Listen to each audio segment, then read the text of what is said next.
Listo, y ahora sí podemos decir bienvenidas a nuestra última sesión de nuestro club de promotores de lectura en la alianza realizada entre Paredro Podcast y la Biblioteca Luis Ángel Arango. Hoy cerramos después de, ¿cuántas? Más o menos unas 8 sesiones, ¿verdad? En las que estuvimos aprendiendo o intentando siempre reflexionar y traerlo en una cosa que sobre todo hacemos en este espacio cuando la gente prende sus cámaras, que es leernos entre nosotros mismos y sobre todo aprender a leer libros y aprender a leer cosas para leernos entre nosotros, pero volvemos. ¿Cómo puede estar uno en un club de lectura con cámaras apagadas? Muchísimas gracias, Elsa. Gracias, Israel. Gracias, Alejandra. ¿Cómo estás? ¿Qué tal? Y todos los demás, les Pues, recuerdo prender cámaras, Juan José, Luisa, Maribel, Livia, porque uno no puede estar en un espacio de lectura sin permitir que los otros lo lean a uno o uno leer a los demás. Muchas gracias, Angie. No te preocupes en el carro, que no sabemos a dónde vas, no importa, pero prendan las cámaras, no se van a despedir una última sesión con cámaras apagadas, ¿no? Lo digo yo. Muchas gracias, Maribel. Te lo agradezco. Quedan muchos todavía. Edwin, Juan José, Livia, Liliana, Luna. Olga, María Elena, no me voy a cansar de decirles que abran y que prendan. Gracias, Juan José, bienvenido. Para que podamos vernos las caras, porque si uno no lee para entender las caras de los demás, entonces me pregunto yo, ¿para qué lee uno? ¿Sí o no?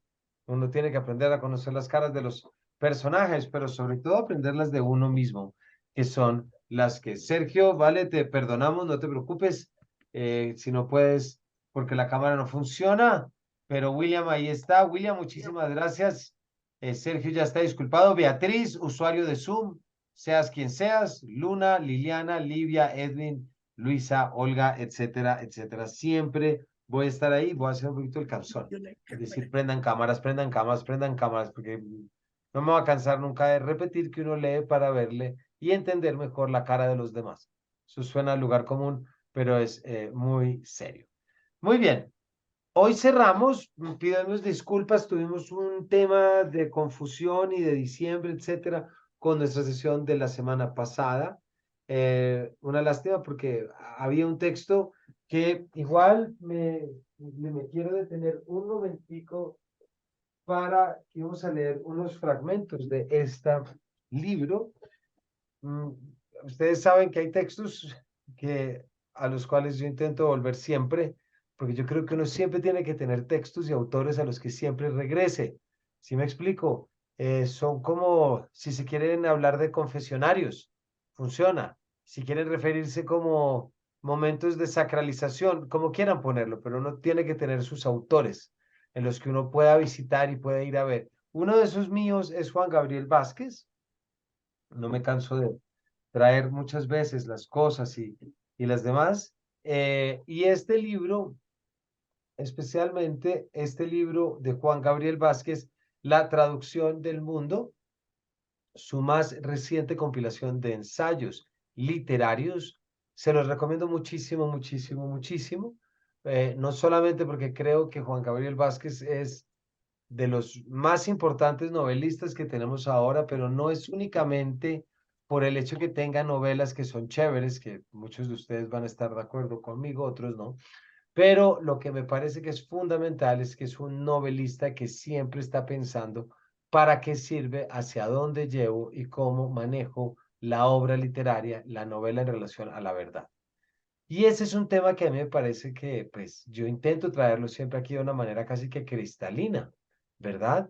De hecho, estoy ahorita intentando escribir algo sobre todo esto y siempre uno se pregunta, y siempre me he preguntado y he dicho como, oígame, pero miércoles, si no sirve para, si la literatura no sirve para uno entender su vida de una manera distinta, entonces, ¿para qué sirve? ¿Cierto? Como perdón, tanta Camilo, cosa. ¿me repites el nombre del libro? La traducción del mundo. Es su más reciente compilación de ensayos. Estas son las conferencias de Weidenfeld en 2022, es decir, unas conferencias dictadas en Oxford, en el que él toca muchos temas que ya ha tocado en otros lugares. Elsa, la verdad es que vuelve sobre otros, pero hay otros muy interesantes que también trae y bueno. siempre yo creo que leer a Juan Gabriel Vázquez en tema de novela, ficción, es una experiencia increíble. Entonces, si seguimos acá el próximo año, que ojalá sea así, podríamos comenzar nuestra primera sesión del 2023, 24 ya. Después de la natilla y el buñuelo, podríamos comenzar con esto porque me parece que es un libro fundamental para poder entender muchas de las cosas que están pasando ahorita. Entonces, ténganlo ahí, léanlo, no lo lean de afán, léanlo con cuidado, con cariño, porque es mucho lo que uno saca de acá y se los recomiendo muchísimo. Es una lástima que no alcanzamos a leerlo en la pasada, pero miren, ya tenemos plan para la próxima y primera sesión que vayamos a desarrollar, entonces tampoco está tan grave por ahí. En cambio, vamos a cerrar con un texto que quien ya haya estado en otros espacios de lectura conmigo sabe que yo siempre y muy a menudo vuelvo a ese texto. Hace poquito, de hecho, hubo un capítulo muy bonito en Paredro, no sé si ustedes lo pudieron escuchar. Se trató de ese capítulo en el que realizamos la lectura en voz alta de el deseo, conocer al otro por dentro o el deseo de ser Gisela, ¿cierto? Eh, que es este mismo, y hicimos la lectura un poco pensando, fíjense de nuevo, eso surgió en ese momento como pensar, huelga y todas estas barbaridades que están pasando ahorita en Israel y en Palestina, arrancando por esos 1.200 asesinados, 170 secuestrados y luego con los bombardeos. Ahí es donde a mí siempre me pica un poco la curiosidad y uno dice, bueno, ¿cómo puede la literatura entrar a ayudarme a entender esto que está pasando hoy? ¿Cierto? ¿Cómo me permite desarrollar, fíjense, lo que le pedimos y lo que ya hablo un poquito de manera de conclusión, pero lo que siempre les invito a que piensen, y es que el pensamiento crítico se puede desarrollar a través de la imaginación y a través de la ficción. Muchas veces quienes leen mucho nos hacen pensar, perdón, quienes leemos mucho o quienes están, les hacen pensar muchísimas veces como que leer mucho es estar desconectado de la realidad, ¿no? Es el que vive en las nubes. Ese es el que no entiende. Y yo creo que es al contrario, si uno le da un giro, es precisamente hay una muy profunda y muy bonita conexión con el mundo si lo intentamos entender desde la lectura literaria. Pero intentarlo entender es siempre unir la experiencia del mundo literario con la experiencia de la vida y con la experiencia de la realidad, que es en lo que estamos todos metidos día a día, una y otra vez. Entonces, de ahí surgió un poquito la iniciativa de leer un texto como este, ¿cierto? De leer un texto en el cual pudiéramos pensar, y qué mejor, espérense que voy a quitar ya de una vez, Sergio, voy a quitar la sala de espera, ¿no? Yo creo que no hace falta, pero ahora no sé dónde está, se me perdió. Bueno, ahí vamos diciendo para no quedarnos, ahí vamos admitiendo. Entonces siempre la idea está como, listo, ¿cuáles son esos puntos en los que yo puedo unir la experiencia que tengo en el mundo literario, la experiencia que tengo en mi mente, en mi cerebro, en mi imaginación, mía, personal, intransferible, no reembolsable, yo metido dentro de mí, leyendo un texto de manera silenciosa y recreándolo a través de la voz silenciosa sonora que tenemos en la mente, ¿no les pasa? Que uno lee en silencio, pero nunca lee completamente en silencio. Siempre hay una voz fonética que uno tiene adentro, pero que no sale de la cabeza de uno. Y ahí es donde ocurren las transformaciones o donde pueden empezar a ocurrir las transformaciones. Entonces, ¿cómo hago yo para que ese espacio en el cual vivo, en el cual estoy, cómo hago para traerlo al mundo real, al que nos han dicho que nada tiene que ver o al que nos han dicho que no tiene cabida? Entonces, ¿eso qué? ¿Por qué lo traigo por ahí? Porque un poquito esa misma idea surgió precisamente, aquí ya quité la sala de espera, esa misma idea surge del momento en el que uno siempre se pregunta, "Oiga, ¿cómo puedo? Oiga, esto está pasando algo muy horrible. ¿Qué puedo leer? ¿Qué puedo leer para que me ayude a entender? ¿Verdad? Yo puedo leer para que me permita ubicarme en una posición también, no estoy diciendo que no, pero me parece que también es importante leer para entender lo que ocurre, entender las circunstancias. Entonces, esa lectura yo la sentí mucho, les soy sincero, me parece que fue algo bonito y fue algo que se debía hacer. Entonces ya, esto pasó poco por los canales de Pared, ¿verdad? Entonces, me interesaba mucho que lo trajéramos de nuevo porque no para que nos quedemos hablando de Israel y Palestina, ese no es el objetivo de este espacio, a no ser que, si, por supuesto, alguien lo quiere traer, lo quiere sacar, pero lo que me gustaría muchísimo es que pensáramos este texto en relación a todo lo que venimos hablando aquí prácticamente desde febrero o marzo, ¿cierto? ¿Para qué leemos? ¿Por qué leemos? ¿Cómo podemos hacer que la lectura forme parte de nuestra vida? Y si somos promotores de lectura, si somos profesores, ¿cómo puedo llevar esto que estoy hablando acá, que he vivido acá y que he experimentado acá? ¿Cómo me lo puedo llevar a un espacio, a una biblioteca, a un aula, a un salón? ¿Cómo son las estrategias? Porque acuérdense que también de lo que se trata esto es precisamente de poder robárselo, llevárselo y multiplicarlo. Entonces, dicho esto, entrego el micrófono y ¿por qué no charlamos un rato? ¿Cómo les pareció la lectura? Los puso a pensar en lo que llevamos acá, cuáles son sus aprendizajes, enseñanzas en esta última sesión, qué les gustaría compartir. Esto es abierto, estamos de fiesta y de despedida, no pude traer buñuelos ni natillas, o si no les hubiera ofrecido a cada uno de los buñuelitos chiquitos, que es más rico porque uno puede comer más. Eh, entonces, ¿quién quiere arrancar?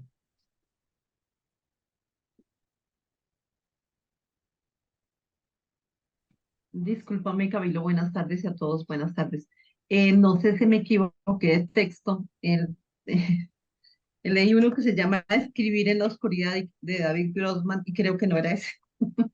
Está en ese y leíste el texto escribir en la oscuridad. Sí, sí. Porque el texto es buenísimo. Todos los ensayos son Ah, buenísimos. Entonces no te preocupes. Escribir en la oscuridad es como se llama la compilación de ensayos, pero no hay ya. ninguno que se llame Escribir en la oscuridad, ahora que lo pienso, mi querida Osiris. Entonces, ¿cuál habrás leído tú? Pues leí Conocer al otro por dentro o El deseo de Gisela. Ese Después es el que había está... que leer, no te preocupes. Este Ah, es el ok, que vamos ok, a hablar gracias. hoy. Tranquila, Ah, bueno, tranquila. desde que estaba Ese en es otra onda. precisamente. Muchas gracias. No, no, no, no, no, para nada. Gracias. Ese es el que está. Bueno, ¿quién quiere arrancar?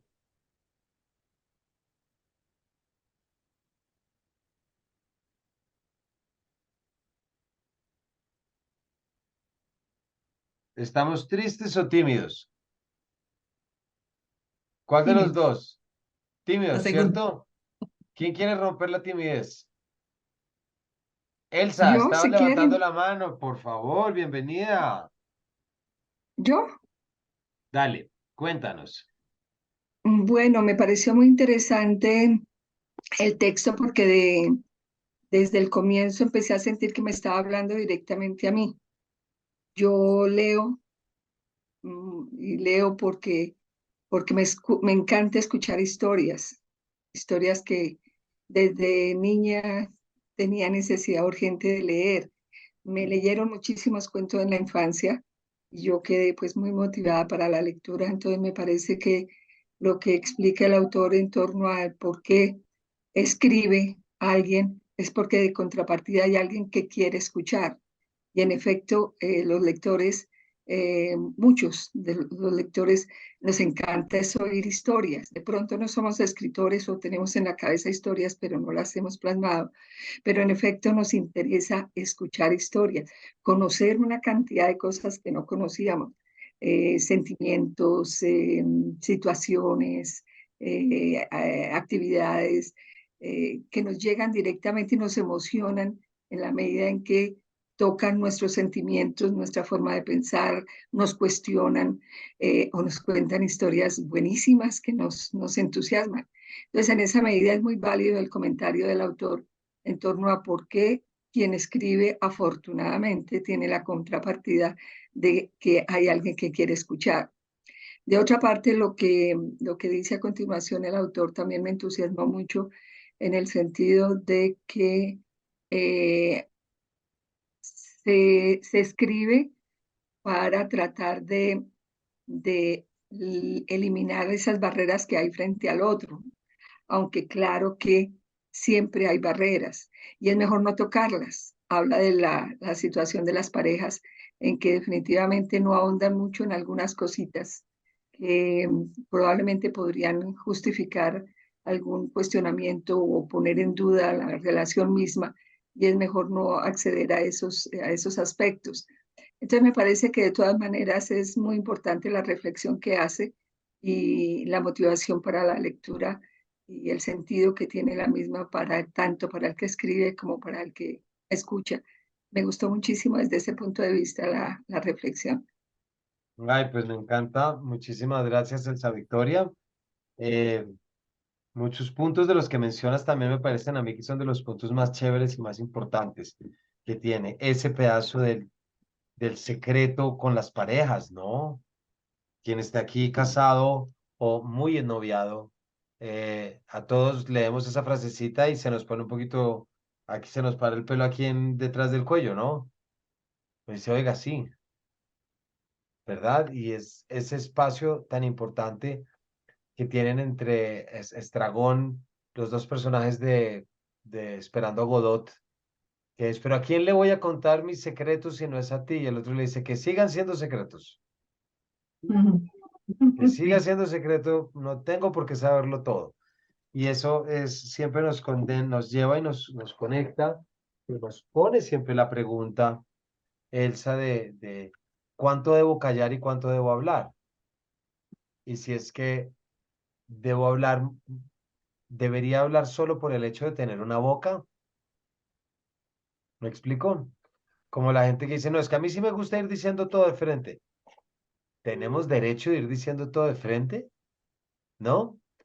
Pequeñas cosas que empiezan a dar vueltas, pero hay una frase que tú dijiste y yo sé que Osiris acaba de levantar la mano y ahorita la va a levantar de nuevo, pero es que me gustaría, ya que estamos con un texto como este, acabas de decir algo que uno lo piensa siempre y está de acuerdo con que le ocurra y es verdad que le pase, pero tiene que ver con cuando algo toca nuestros sentimientos.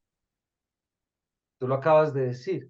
Sentí que me estaba hablando a mí y de repente sentí que me tocaba mis sentimientos. ¿Qué queremos decir cuando decimos eso en la lectura literaria? Les invito a que intentemos desmenuzar o sobre explicitar, que es una palabra que al principio suena muy fea, pero después uno se encariña con ella, porque hay muchas cosas que yo creo que son importantes de sobre explicitar.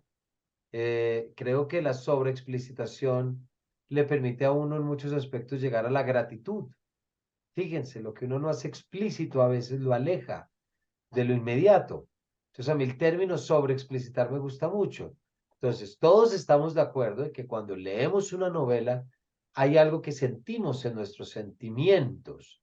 ¿Qué quiere decir eso? ¿A qué nos referimos con eso? Elsa, si quieres pensar un poquito, que Osiris acaba de pedir la palabra, pero les invito a que pensemos en eso y verbalicemos eso. No lo podemos desconocer porque creo que todos los que están acá les ha pasado y lo han sentido. Todos, en mayor o menor medida. Estoy casi seguro.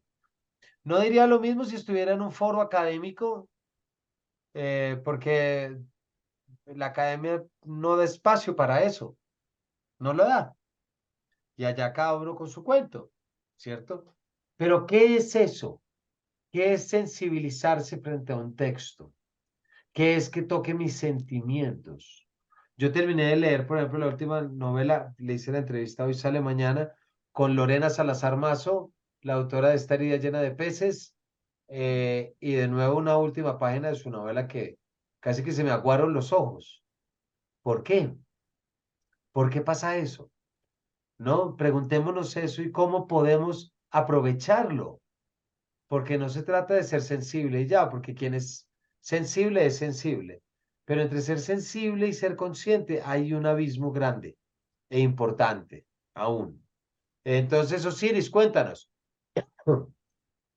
No, pues respecto a la pregunta, viene un poco de la mano con lo que yo iba a decir acerca de la lectura y es, eh, me parece que el autor David Grossman trata de contarnos como la intimidad de la escritura, como cómo escribe él y por qué lo escribe y por qué crea estos personajes y esos personajes son un reflejo de lo que es él, un reflejo de sus propios sentimientos, de su propia forma de ver el mundo, de, de desnudarse, un poco desnudarse eh, digamos, a través de una narración, desnudar su alma y desnudar lo que lleva dentro, que no siempre se consigue, sino que se tapa, sino que se, fi- eh, se, se ponen cortinas, ¿no? Se ponen cortinas para ocultar lo que realmente es, los sentimientos que realmente tiene la persona.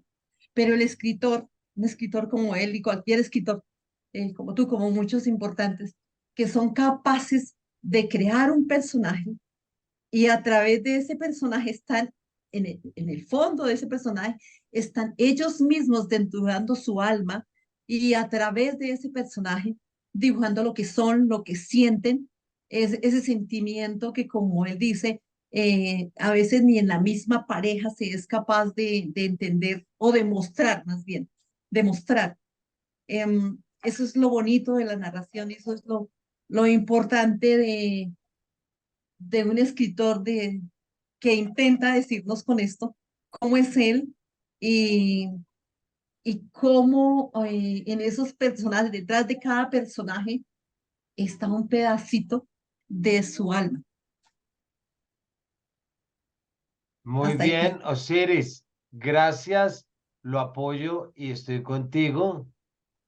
Pero entonces voy a hacerte la misma pregunta que le estaba diciendo ahorita a Elsa. Siempre desde esa voluntad de desmenucemos las palabras para que no se nos queden posibilidades dentro de las comisuras. ¿Sí me explico? Que siento que nuestra profesión y nuestra fascinación a veces, al no sobreexplicitar y dar por sentado, perdemos oportunidades. ¿Qué quiere decir desnudarse? Mostrar todo lo Obviamente, que hay. obviamente en un contexto de lectura literaria, por supuesto. ¿Qué es Ok, sí, desnudarse frente al otro? ¿Qué es desnudarse en cuanto lector, desnudarse en cuanto lector o en cuanto autor o en cuanto poeta? ¿Qué es? Entonces tú lo acabas de decir, mostrar lo que uno es. ¿Qué es eso? ¿Qué significa y cómo se come? Osiris. Hoy estoy con el porqué de los niños chiquitos. ¿Listo? Hoy amanecí con el porqué. Entonces estoy dispuesto a preguntar todo, ¿por qué? ¿Cómo así? ¿Cómo así? Elsa, ¿cómo así que tocó mis sentimientos? ¿Eso qué es? Osiris, ¿cómo así que es sí, desnudarse frente al otro? ¿Qué significa desnudarse? es mostrar los sentimientos más bellos que puede tener el ser humano, pero también los más ruines, pero también aquellos que quiero ocultar del mundo, también los defectos que no quiero que nadie conozca, que nadie sepa que los tengo, que nadie sepa que el egoísmo es tan grande o que, bueno, yo no sé cuántas cosas feas, feas entre comillas para otros, que no pueden ser tan feas para el individuo que los expresa, para el individuo que en ese momento lo siente. Y si lo siente así, debe decirlo así y debe, ya que lo siente, expréselo, expréselo para poder subliminarlo o para poder arrancarlo o el proceso que se tenga que hacer. Ok, muchas gracias, Osiris. ¿Alguien quiere entrar a apoyar esa definición o alguien quiere entrar a, a, a explicarlo de otra forma? No me vengan a decir que ninguno de ustedes ha pensado que la lectura literaria es una forma de desnudez. Todos lo hemos pensado. Entonces no estamos trayendo una ecuación de física o no estamos trayendo una cadena de carbonos de química inorgánica. Estamos trayendo nuestra cotidianidad. ¿Listo? No pierdan eso de perspectiva y no lo pierdan de vista. ¿Alguien quiere entrar a aportar a esto? ¿Qué significa hacer esto cuando se lee? Porque hay un párrafo bellísimo, Siris, que es, nos da miedo conocer al otro tal cual como es, el de este texto. Sí, Nos da miedo de ese sí, crisol, de esa materia incandescente, de ese estado encantador. primigenio. Nos morimos Ujú, del pánico del estado primigenio del otro.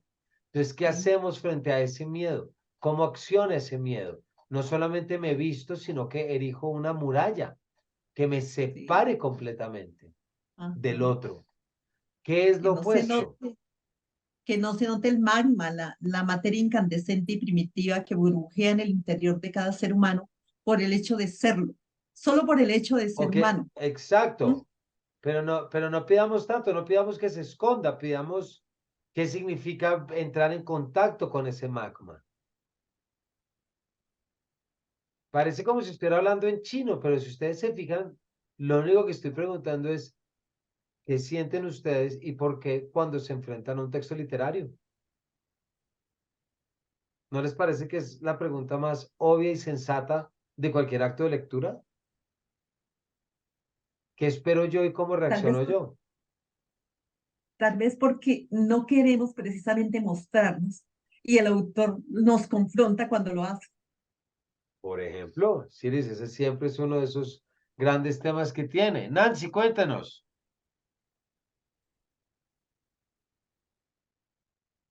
No te oímos, Nancy. O yo no, por lo menos. Un aportecito pequeño, y es que yo creo que cuando uno lee y en ese sentido de desnudarse, que sería también metafórico, por supuesto, lo que uno encuentra repetidamente es que la lectura le permite a uno realmente identificar sus luces y sus sombras, sus propias luces y sus sombras, ¿no? Y bueno, y cuando hablamos de luces, pues es que no es problema, no hay ningún problema, ¿cierto? Pero cuando hablamos de sombras sí hay problemas, ¿cierto? Ese es el comienzo de la guerra y la paz. Las familias felices todas se parecen, pero las desgraciadas, cada una es individualmente hablando, ¿cierto? Es eso, como, claro, dice, uy, pero es que yo puedo ser esto, ¿cierto? Ay, caracoles. Y yo que era tan juzgadora con respecto a esto, será que yo también lo tengo dentro de mí o qué? ¿Cierto? Y Sí, en ese proceso, yo creo que uno va aligerando, pues, como sus cargas en el sentido de que eh, puntos de vista, visiones, sentimientos frente a los demás y frente al mundo, cambian, pero no cambian afuera, cambian dentro de uno. Yo creo que es ahí donde está el quid, ¿no?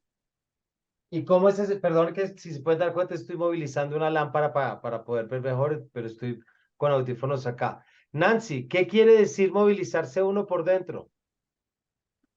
Por dentro, pues siempre, o sea, yo creo que uno bueno, no, es que usamos las palabras como muy mecánicamente. Digamos, Eso es a lo que voy. en el proceso de formación de uno, en el proceso evolutivo, eso es evolutivo incluso, ¿no? Y evolutivo no solo fisiológicamente, sino culturalmente. Uno tiende eh, a fijar algunos eh, parámetros y caminos a través de los cuales se mueve en la vida, ¿cierto? Diríamos en otro lenguaje, eso que llaman ¿cómo se llama? La zona de confort, aunque esa palabra me choca a mí mucho, esa expresión, pero bueno, no se me ocurre más. Pero realmente tenemos una forma de ver el mundo hoy, ¿cierto? Si algo pasa mañana, si yo leo un libro mañana, que me mueva desde ahí, desde ese lugar, digamos, eso es lo interesante de la lectura. De hecho, ¿cierto? Todos los libros que hemos leído, si no es así, a mí pues que me digan, que me firmen un documento de notaría, ¿cierto?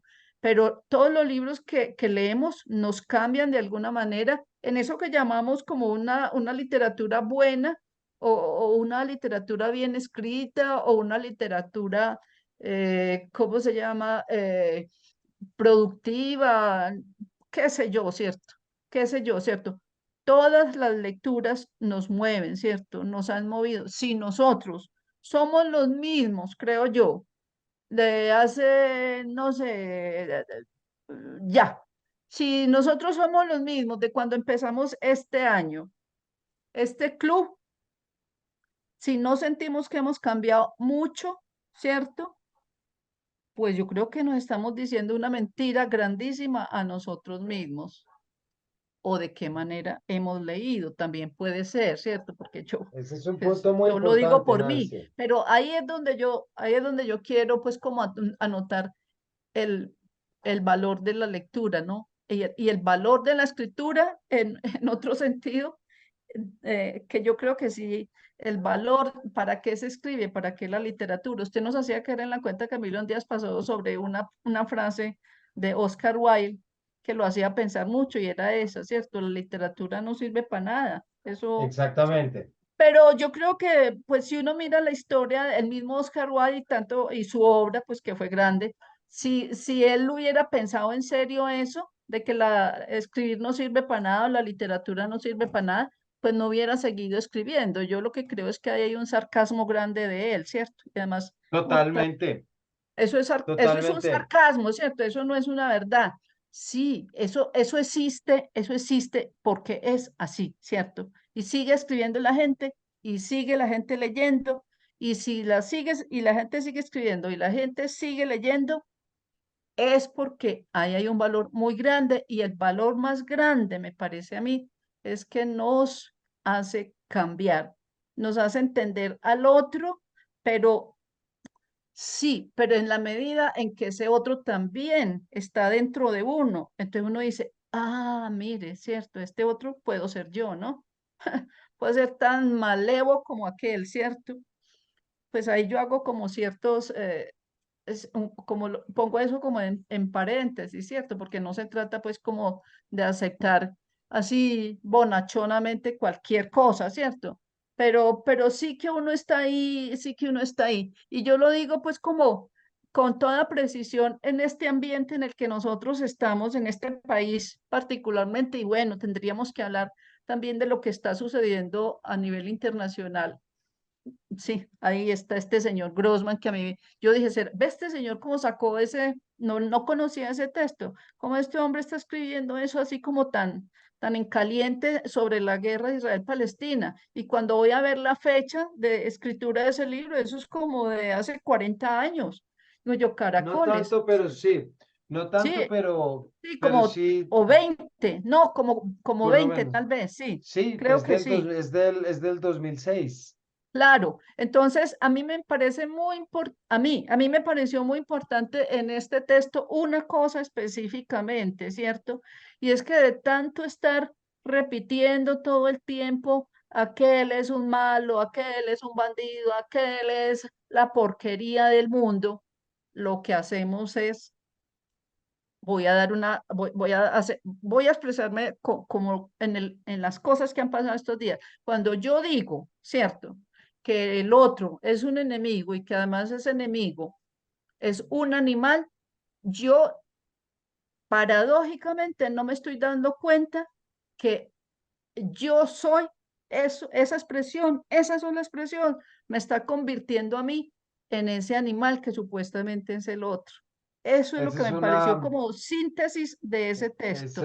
esa es una reflexión muy bien hecha, Nancy, yo creo, y me parece que es un texto que evidentemente, es un texto que evidentemente no puede uno, y tampoco ese es el objetivo acá, de ninguna forma, pero es evidente que este es un texto en el que llama a la posibilidad de la humanización a través de la literatura. Es decir, ahí hay algo clarísimo, clarísimo en el que es lo que busca y es lo que propone, pero sin embargo no podemos en ningún momento llegar a utilizarlo como una herramienta moral o de buenismo sobre los demás. ¿Sí me explico?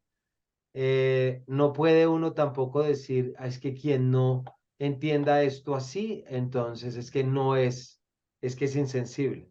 Ese es el primer peligro, perdón, que ahí me quité esto. Ese sería como el primer peligro que yo vería siendo en verdad, siendo este uno de mis textos de cabecera. Sí, me cuesta mucho trabajo no relacionarme constantemente con este texto y entenderme desde este texto yo como lector y como padre y como profesor. No pediría a todo el mundo que le exija esto a la literatura, pero sí es lo que yo lo propondría. Y gran parte de lo que yo hago como promotor es un poco buscar esta posibilidad que confiere la literatura, explicada por alguien que está a 4 meses con la fecha de escritura de este artículo, está a 4 meses de que su hijo Joshua sea asesinado por un misil de Hezbollah. Porque 4 meses después de este texto, su hijo de la mitad, que está prestando servicio militar, cae un misil y lo mata.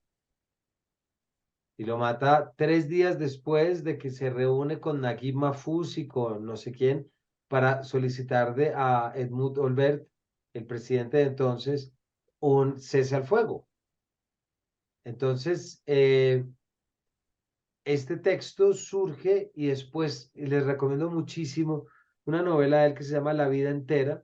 Y luego hay una entrevista, pero esa está en inglés, que ojalá estuviera traducida y si lo está, valdría la pena traducirla solo por eso. Es la entrevista que le hacen en la revista El New Yorker cuando le preguntan por lo que fue escribir la novela y al mismo tiempo enterarse de que su hijo fue asesinado por un misil de Hezbollah.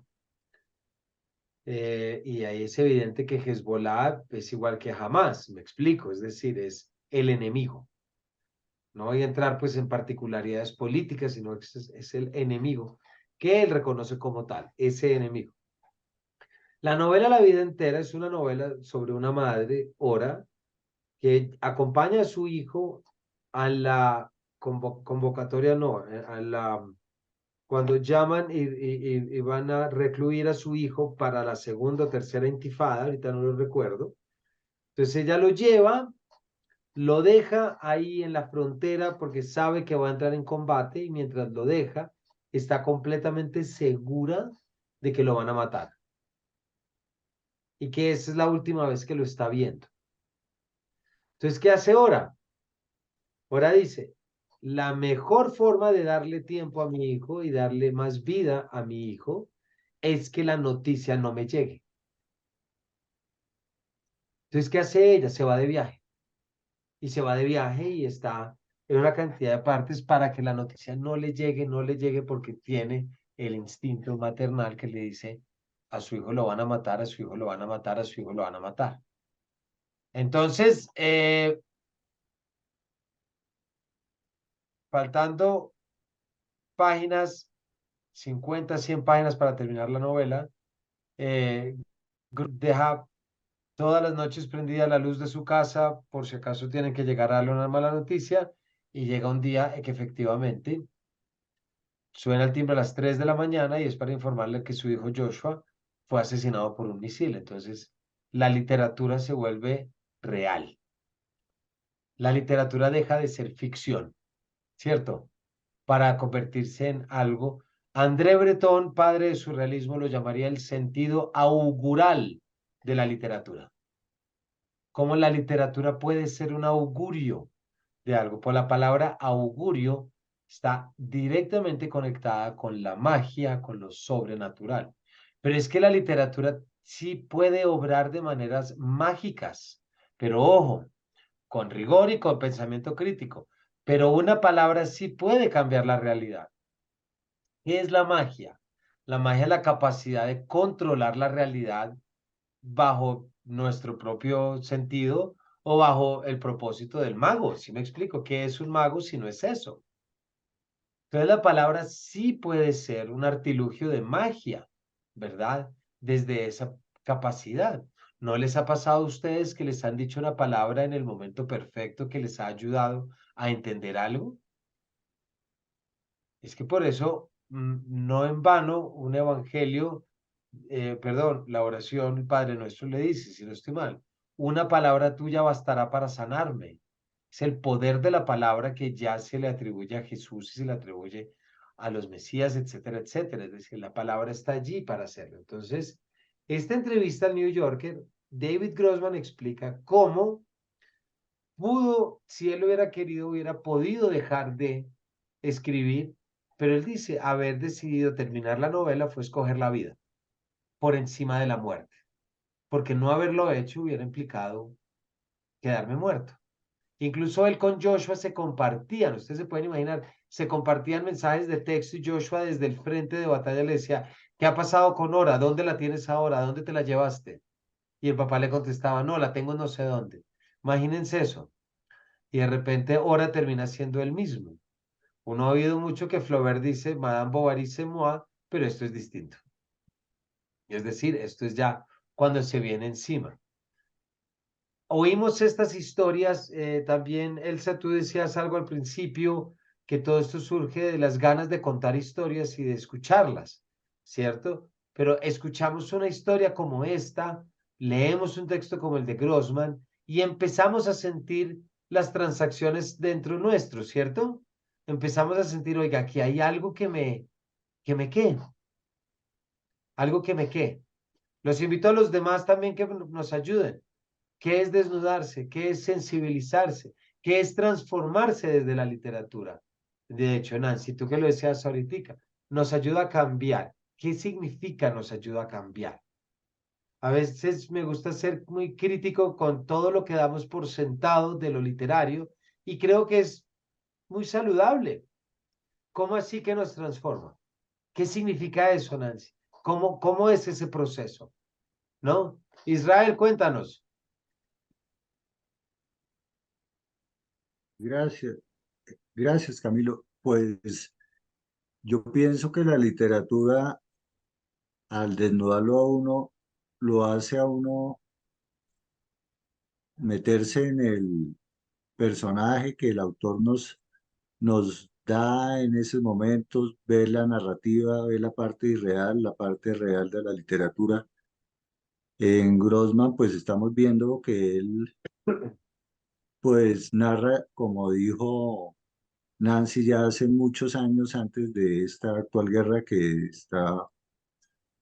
estamos viendo, y, y en toda la literatura, pues uno ve el alcance del autor en la forma narrativa, la forma poética, todas las bellezas que tiene esta para que uno se meta en ellos y pueda pues estar uno alimentándose con las bellezas que nos da un libro.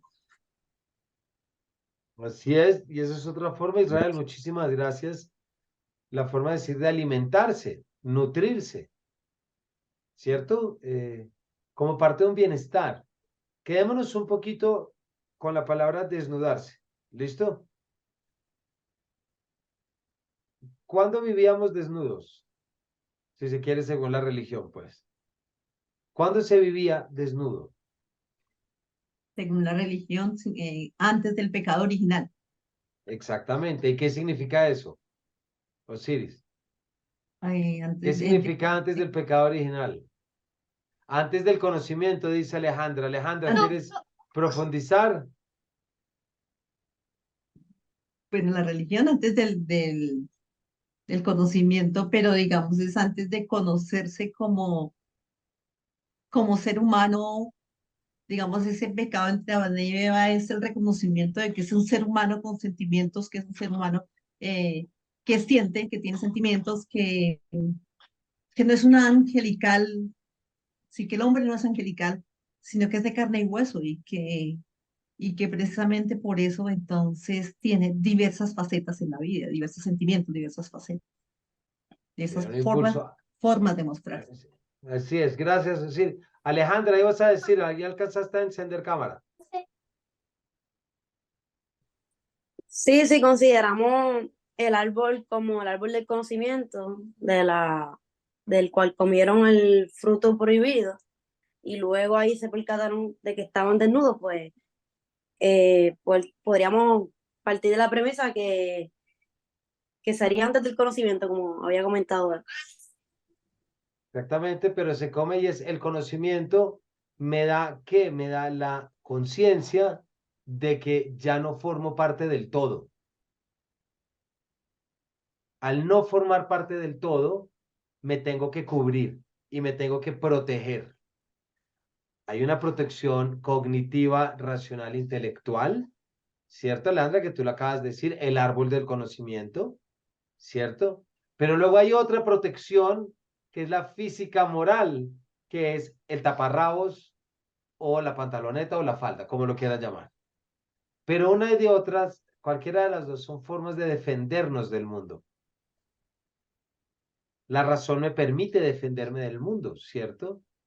Y yo no sé si a ustedes les pasa lo mismo, yo no sé a quién se le ocurrió hacer ese tipo de programas de esto, como de esto de quedarse perdido en la selva durante 10 días y sobrevivir. La gente que se inventó hacerlo, pero desnudos. ¿Han visto esos programas de National Geographic?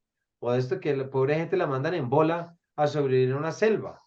Y uno dice, por Dios, qué estrés, porque donde se vaya a sentar, ahí puede haber una hormiga, es decir, desprotegido del mundo. ¿Uno para qué se pone su bota machita cuando va a caminar por el pastizal alto? Para protegerse de la culebra. Entonces, quedémonos con la idea de protección porque nos vincula mucho con Grossman. Yo me protejo del otro, ¿en qué medida? Al no contarle cómo estoy y al no preguntarle cómo estoy. Esa es mi forma de protegerme. Erijo una fina muralla y muy consistente que me separa de la otra persona. ¿Esa separación a qué me lleva? No lo dice Grossman, pero lo podemos decir nosotros. Una separación de ese nivel, ¿qué es a lo primero lo que nos lleva? Nos lleva a la desconfianza y a la creación de enemigos. Porque lo que está del otro lado de la cerca es lo que atenta contra mí. Porque si no, ¿para qué está esa cerca ahí? ¿Sí me explico? Si eso que está del otro lado de la cerca no atentara contra mí, entonces yo no tendría por qué hacer una cerca. Y formo parte del todo. Pero lo que está atento, entonces tengo que estar del lado de acá y tengo que estar protegidos. La lectura literaria suelta las prendas literales y metafóricas que todos intentamos agarrar para protegernos del mundo, porque creemos que esa es una forma de protección. Y a mí, en cambio, Nancy, la expresión la zona de confort me parece que es muy diciente, porque qué más cómodo que vivir defendiéndome de todo el mundo. ¿Sí me explico? Lo más cómodo es yo estar creyendo que me van a engañar. Todos tenemos o ese familiar o ese amigo que es terriblemente desconfiado y terriblemente escéptico, ¿sí o no? Y que no cree en nada, en absolutamente nada cree.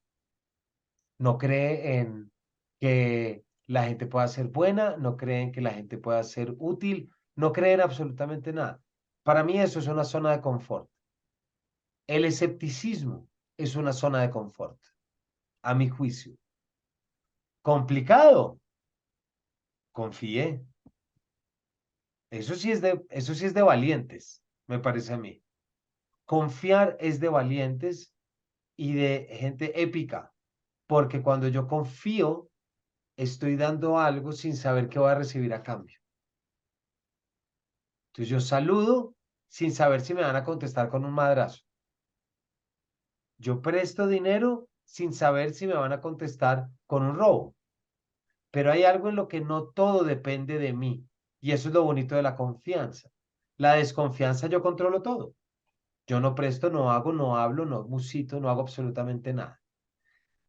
¿Cómo más me defiendo? Me defiendo a través de los estereotipos y de los lugares comunes. ¿No? Lugares comunes que vemos todo el tiempo. Ser gay es malo, ¿cierto? El extranjero es el que me va a robar. El gay es el que va a venir a corromper. No, el negro es el que no sabe, etcétera, etcétera. Lugares de los que la gente se aferra sin confiar, sin saber nada, pero se aferra de esas iniciativas y esos estereotipos, porque eso es lo que de repente le da una orden, cierta noción de orden sobre el mundo. Complicado cuando cuando alguien se empieza a dar cuenta que ese hip hopero lleno de tatuajes es un tipo querido y sufre como uno. Porque tú es miércoles y ¿qué hago con esta desconfianza? ¿Para dónde me la llevo? ¿No? Ese es el momento en el que ya desnudos, es decir, sin protección alguna respecto al otro. ¿Por qué hace esto la literatura? Porque la literatura permite bajar esa barrera que me separa del otro. Por dos cuestiones fundamentalmente. La primera tiene que ver con esa acción que alguien ya decía ahorita, completamente solitaria, en la que yo estoy yo con yo montado en algo que estoy leyendo y se me va armando. Ese es el primero. Pero segundo, ocurre que cuando se está desarrollando la lectura literaria, la actividad aquí en toda la parte prefrontal del cerebro, que es la que siempre dictamina actividad o la que siempre se activa en momentos en los que se está pensando en la identidad, es decir, en yo soy Camilo. Si yo digo yo soy Camilo, en este momento hay una concentración de la actividad aquí cerebral, en el lóbulo prefrontal, porque estoy pensando en mí. Cuando yo leo, la actividad, y esto se ha probado a través de mediciones y exámenes, cuando yo leo, la actividad que se desarrolla acá se detiene. No hay noción de mí mismo cuando yo estoy leyendo un cuento o estoy leyendo un libro. No me he olvidado de mí, por supuesto, porque estoy en un performance, estoy en un artificio, estoy en algo que está ocurriendo. ¿Sí me explico? Pero me está ocurriendo antes de que me hubieran echado del paraíso, me está ocurriendo antes de que me hubieran echado del jardín del Edén. Formo parte del todo. Yo no soy más que lo otro, no soy más que el árbol, no soy más que el animal, no soy más que nada. Cuando adquiero el conocimiento, me pongo por encima de todo, ¿cierto? Y cuando me pongo por encima de todo, me tengo que proteger de todo. ¿Cómo ocurre esto desde la verosimilitud literaria? Ocurre a través de esa frase tan bella que hemos leído en tantas veces, en tantas ocasiones, y que se llama y que responde a la suspensión del juicio moral que permite la lectura literaria. ¿Y por qué puedo suspender ese juicio moral y ese juicio ético? Porque es que ese personaje yo no lo conozco, hasta ahora estoy entrando a conocerlo a través de una novela, pero no es el amigo de ninguno de ustedes que me lo presentó para yo enterarme después de que hacía X o Y. ¿Sí me explico? Cuando estoy en el plano de la realidad, me es muy sencillo juzgar. Y fíjense que el juicio ya nos remite a algo interno nuestro. Pero de nuevo, podemos juzgar a un personaje, podemos juzgar como yo juzgaría al vecino que se cuela de Transmilenio, podría juzgar de la misma forma a un personaje de una novela. Yo creo que no. Yo creo que yo creo que de ninguna manera, porque está puesto allí para yo estar viendo algo que está ocurriendo, ¿cierto? ¿Y cómo se desarrolla eso? Vamos más allá.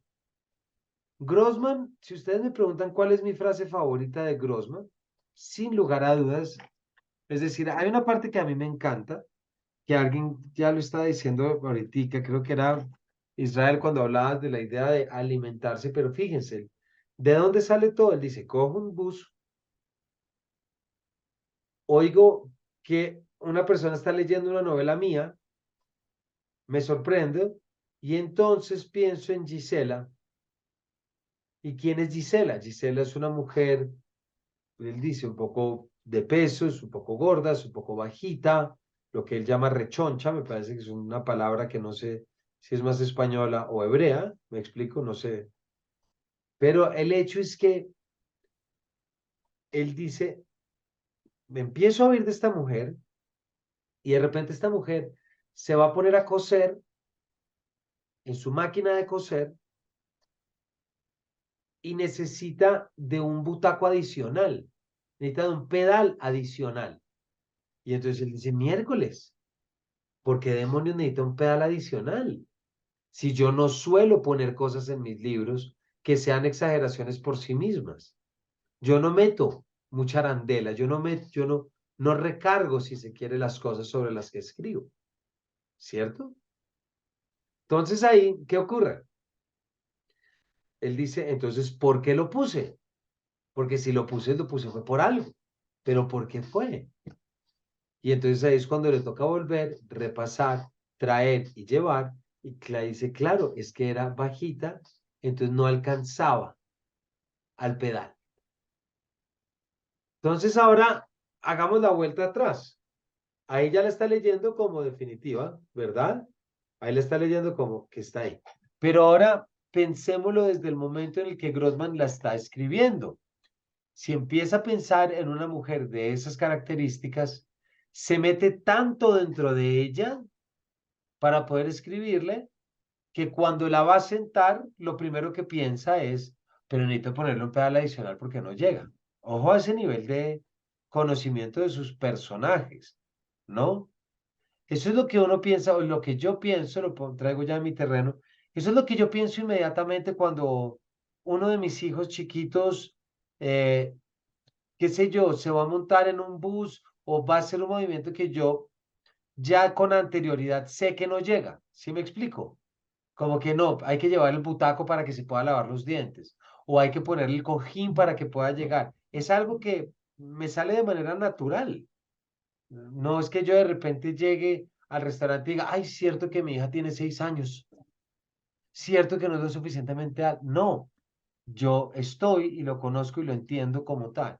Entonces, ¿qué hace Grossman? Grossman hace exactamente lo mismo desde la parte de la escritura y a mí me gusta mucho leer este texto cambiando lectura por escritura, porque me parece que funciona igual. Pero ahí va muy bien y ahí va muy bonito hasta que ya se mete Grossman y aborda otro tema que a mí me parece que es igual de suspicaz. Y es el qué pasa cuando tengo que escribir sobre alguien que no me gusta.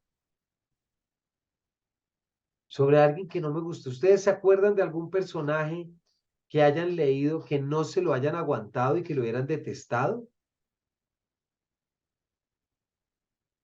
¿Se acuerdan de alguno? Personaje que ustedes hubieran leído y que no se lo aguantaran porque ya les recordaba de alguien o porque les ponía y sencillamente les costaba trabajo, pero aún así lo leían, ¿cierto? Por mucho que les desesperara. ¿Qué pasa cuando uno tiene que escribir sobre ese personaje? ¿Qué pasa cuando hay una novela de por medio y no puedo dejarme llevar por mis propias impresiones? Fíjense que estuve, no sé si les conté la última vez, no sé si les conté un caso que oí con Ricardo Silva, con el libro del duelo. Puede que lo haya contado hace 2 sesiones, corríjanme, y si no, discúlpenme. Pero hay una parte muy buena y es que en el libro del duelo habla sobre el padre de don Raúl Carvajal, el padre del falso positivo, ustedes recuerdan.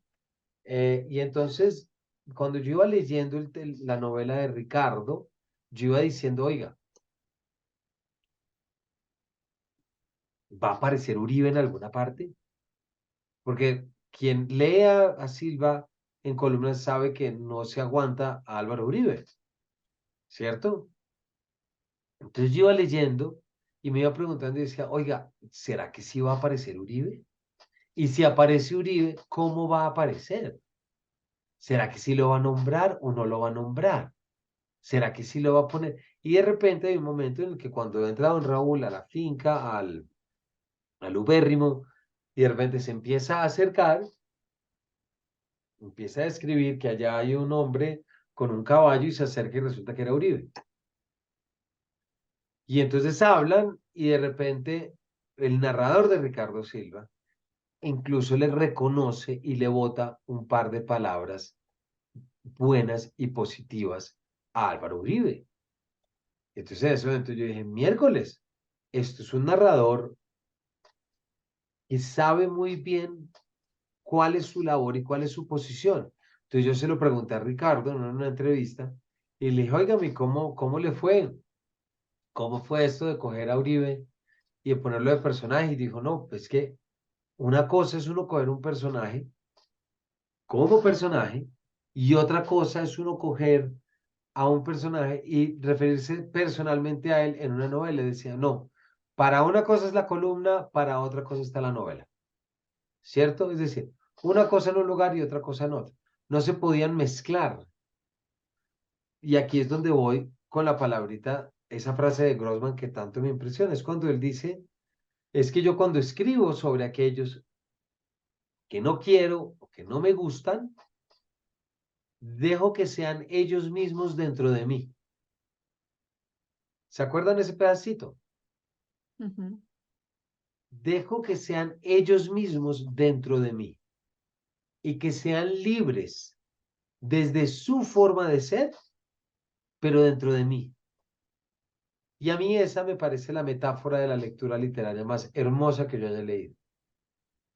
Ser que los demás sean quienes son dentro de mí, pero no meterlos dentro mío únicamente para yo corregirlos, para yo escarmentarlos, para yo criticarlos, para yo juzgarlos. No, no, no. No es eso. Es que sean ellos dentro de mí con sus diferencias, con sus dificultades, con todo. ¿Para qué? ¿Para qué? Para poder traerme a un espacio de la experiencia en la cual pueda ver las cosas como son, sin necesidad de que sean a través de mi filtro. Porque cuando yo leo una novela, indiscutiblemente yo tengo un filtro, ¿cierto? Yo tengo un filtro que me permite entender las cosas. Yo tengo un filtro que me hace fijarme más en una cosa que en otra. Pero si el narrador me dice, el personaje hizo X y Y de una manera austera y honesta, yo no voy a saltar a discutirle al narrador. ¿Sí me explico?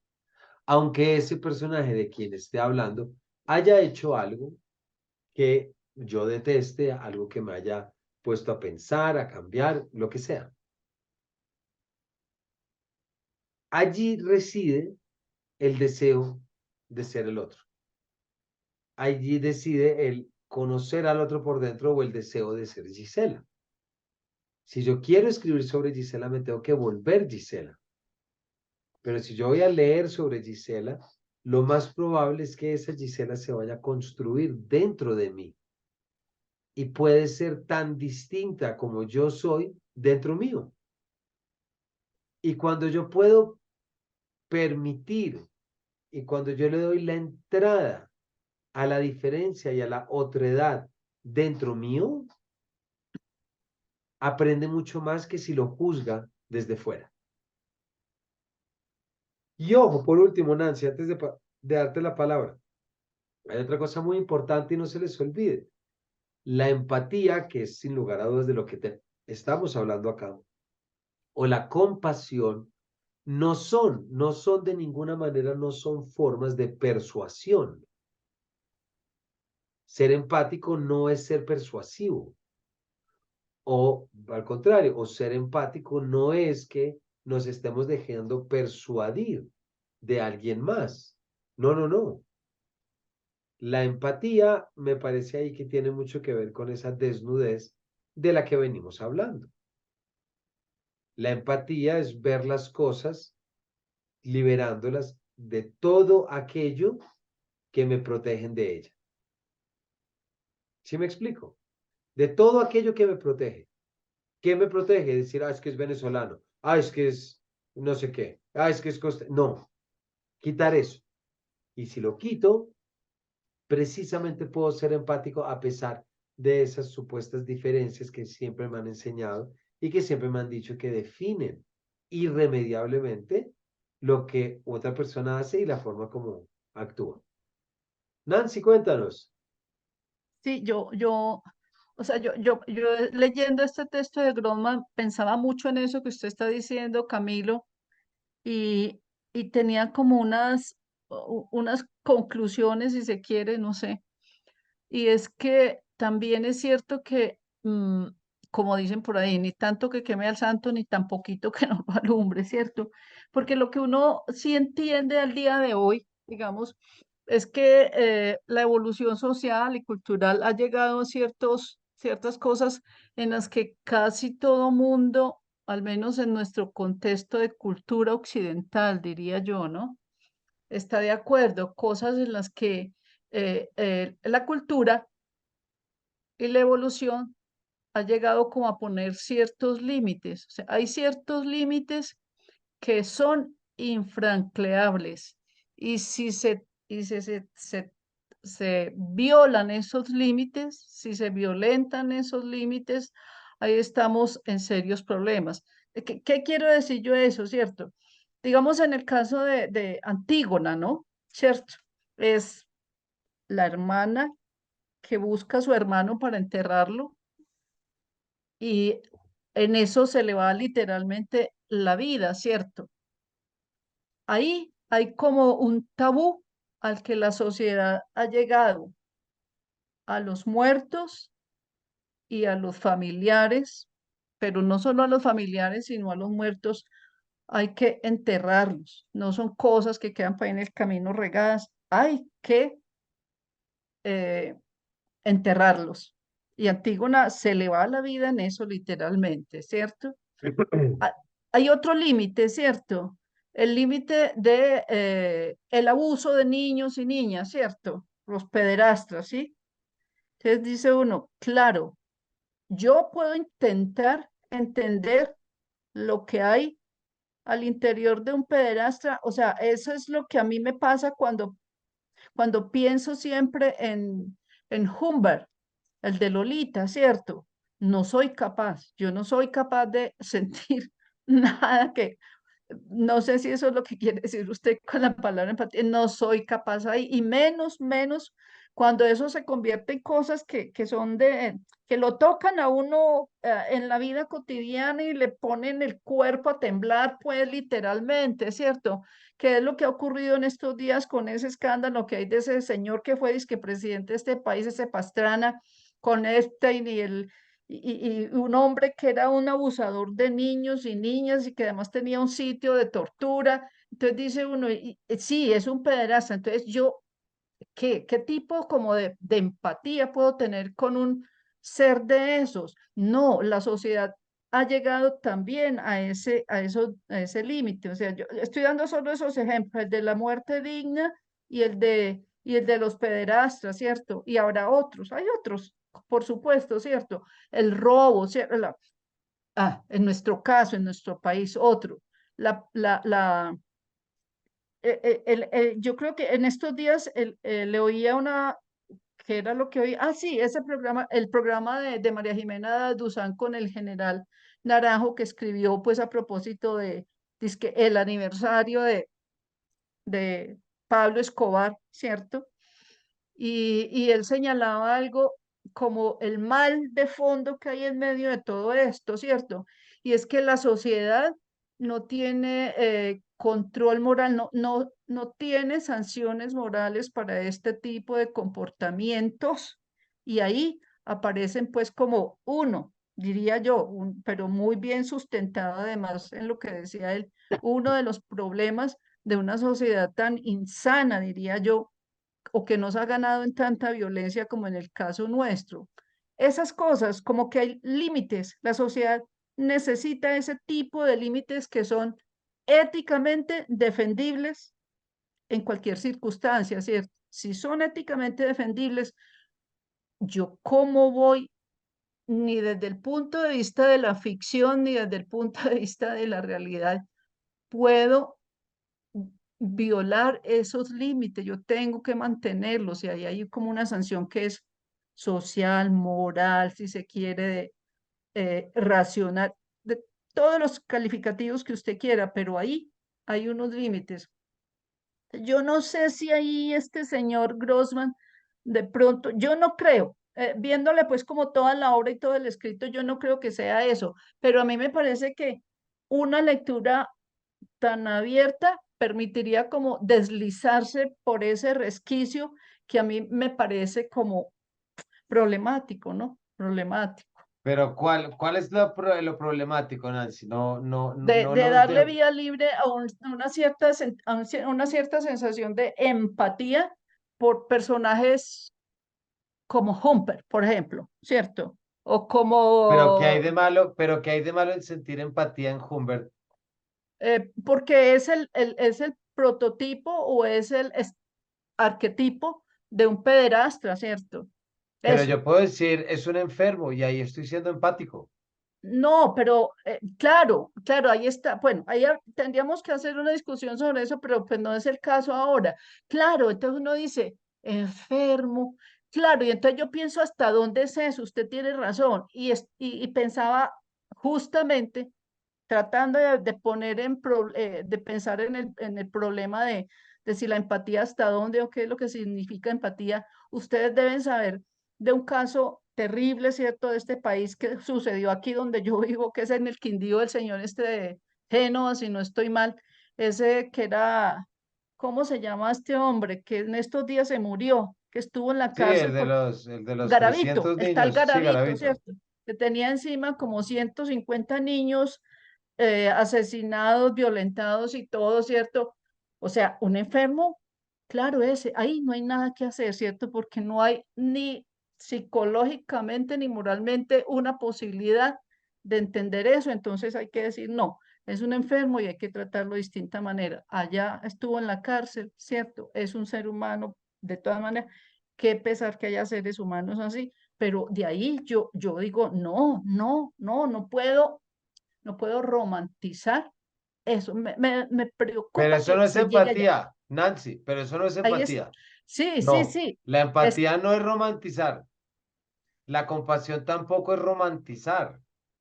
Romantizar es otra cosa. o sea, yo, Empatía es entender es eso que usted acaba de decir, pues sí, va para la cárcel, es un humano a pesar de todo, y es doloroso y es duro, lo que querramos, y sobre todo más los padres de esto, pero sentir empatía no es romantizar nada, porque romantizar es generar algo distinto.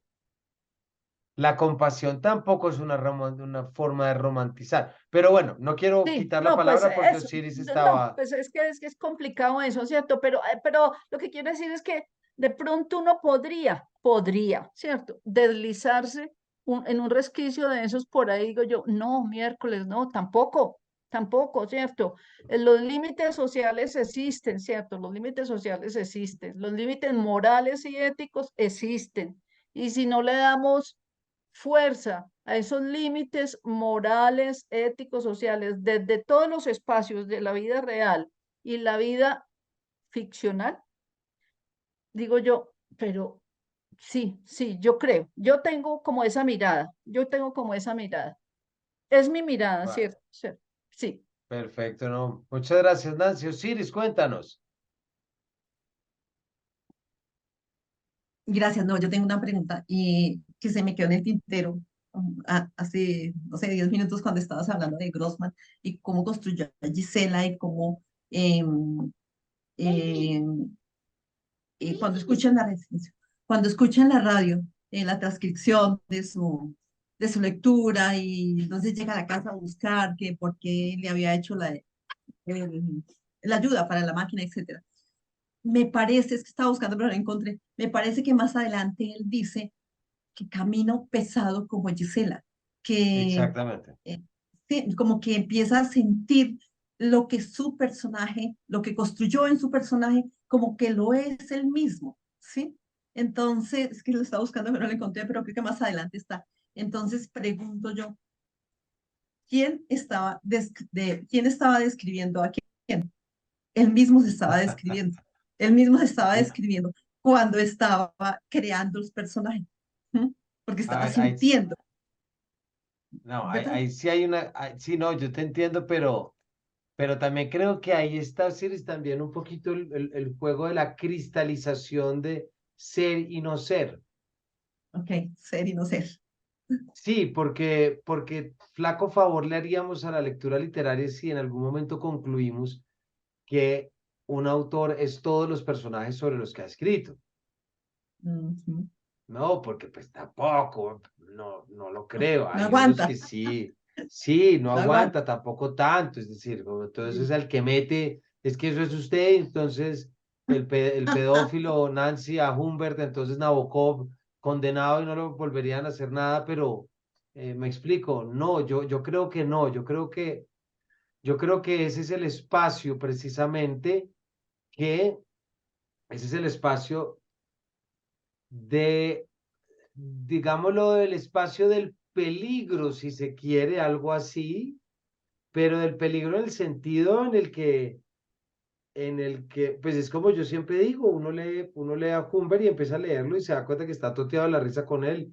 Llega un momento en que se muere el miedo y dice, ¿cómo así que me estoy riendo con un pedófilo? ¿Cómo así? O sea, yo soy capaz de eso y de repente sí. ¿Significa eso que te va a caer bien el próximo pedófilo que conozcas? Obvio que no. Lo uno no lleva a lo otro. Y tampoco, Nancy, volviendo al término que es importante, tampoco significa que si yo veo un pedófilo voy a ver en él a Humbert. Tampoco. Voy a poner un ejemplo. Un ejemplo me pasó a mí, a ver si logro explicarlo bien. En un proceso con la Fundación Gratitud estuvimos trabajando con habitantes de calle en proceso de reinstitucionalización. Una cosa muy bonita que hicimos, una cosa que a mí me pareció increíble. O sea, en verdad, y conocí la realidad de los habitantes de calle como nunca la había conocido. Y hablamos con ellos y contaron todos y qué fue lo primero que entendí. Cosas que a uno no le queda tan fácil de entender y perdón lo que voy a decir, pero es así. Todos ellos nacieron en un hogar en el que los querían. Todos, todos, todos se tomaron un tetero cuando chiquitos que se los dio su madre. Todos abrazaron a su madre en un momento. Todos sintieron amor y dieron amor. Todos, todos. Entonces ya un poquito la idea del habitante de calle como el demonio, el monstruo que va, no, no me lo creo, no lo puedo ver así ya, no puedo, porque es que ya vi otras cosas y ya entendí. Pero ahora, ¿cuál sería el problema, Nancy? Que cualquier habitante de calle que yo conozca en la calle dé por hecho que tiene la sensibilidad que genera la reinstitucionalización de aquellos que yo conocí en la academia en el sur de Bogotá. Ahí sí no puedo generalizar. Puedo saber que es una posibilidad, pero no puedo decir todos tienen un corazón, todo en el sentido de que todos quieren comunicarse y todos quieren compartir. Habrá algunos que no, porque no se les da la gana, y perdón la expresión, que no se les da la gana. Hay una cuestión interesante de eso que se entiende y es cómo, cómo forzamos la vida para ver las cosas de ciertas formas. Y es que me parece importante, Nancy, que hayas traído el término de romantización. No creas que no, me parece que es importante. Voy a poner un ejemplo. Hay un documental muy bueno de Werner Herzog, el director alemán, que el documental se llama Grizzly Man, o El hombre grizzly. No sé cómo será la traducción, pero lo que sí tiene la traducción, lo que sí es el nombre, es el hombre grizzly, es un tipo que se iba todos los veranos a Alaska a convivir con osos grizzly y los grababa y les hablaba. Eh, Al final un oso se lo come. No estoy, no estoy con ningún spoiler, porque uno desde el principio sabe que va a pasar eso, ¿no? No es como que se hundió el Titanic. Pero, ¿qué pasa? Hay un momento a mí me encantó ese momentico en el que Herzog coge y muestra y está viendo un poco el material que este tipo, no me acuerdo el nombre, que alcanzó a grabar, Y él dice, este tipo veía en estos osos a un amigo. Decía, yo no puedo dejar de ver un animal que me puede matar con 2 mordiscos. Es decir, yo no dejo de ver que soy vulnerable ante este animal. No lo puedo romantizar como este otro sí lo hacía. ¿Para qué? Para poder bajar la guardia y acercarse completamente, ¿no? El hecho que todos los perros son buenos, todos los animales son buenos, no. Es decir, también depende con qué ojos los quiero ver yo y cómo los quiero comprender. Entonces, ¿por qué traigo esto? Porque sí hay un componente muy importante en el que uno tiene que saber esa entrega, ¿cierto? Sí, sí, también esa forma de meterme dentro del pellejo del otro para entender lo que trae, para entender lo que tiene, para entender la forma como se ha comportado, ¿cierto? Pero de nuevo, ¿cuál es el objetivo de ese ejercicio? ¿Salvarlos a todos y perdonarlos de la cárcel? No. ¿Ahorrarles algún castigo merecido si es que así lo merecen? Tampoco. Si alguien se merece un castigo, se merece un castigo. Si alguien hizo una pena, se merece la pena y se merece el castigo.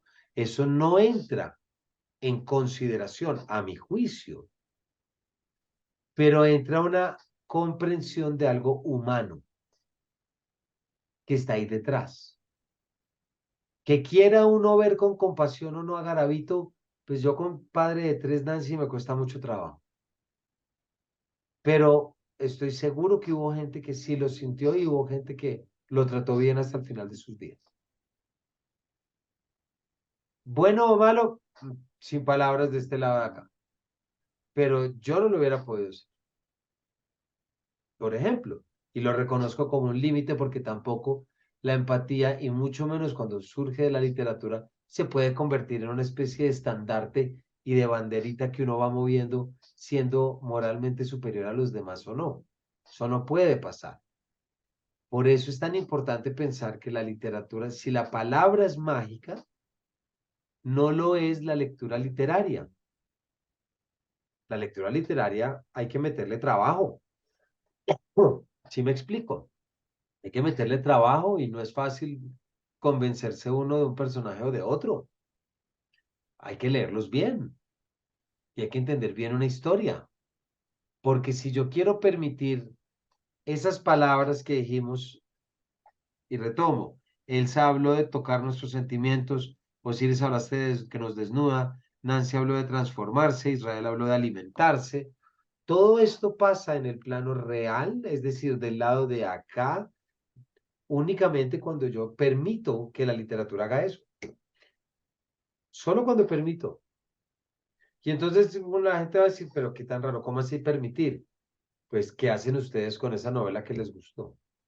¿Les cambia la vida o no? Eso es confiar en la novela. Todos confiamos en las canciones, ¿sí o no? Todos confiamos en las canciones en la medida en que si yo me siento mal, seguramente busco una canción que me ayude a contener mi dolor, ¿sí o no? Si me siento feliz, lo más probable es que busque una canción feliz. Si estoy en un momento de actividad física, seguramente voy a buscar la música para que me ayude a estar en pico. Eso es confiar. ¿Sí me explico? Confiar. Necesito algo, busco algo porque me va a servir. Pero ¿cómo actuamos con la literatura desde esa perspectiva? ¿No? ¿Cómo actuamos con la literatura? ¿Cómo actuamos con el arte? ¿Cómo es ahí?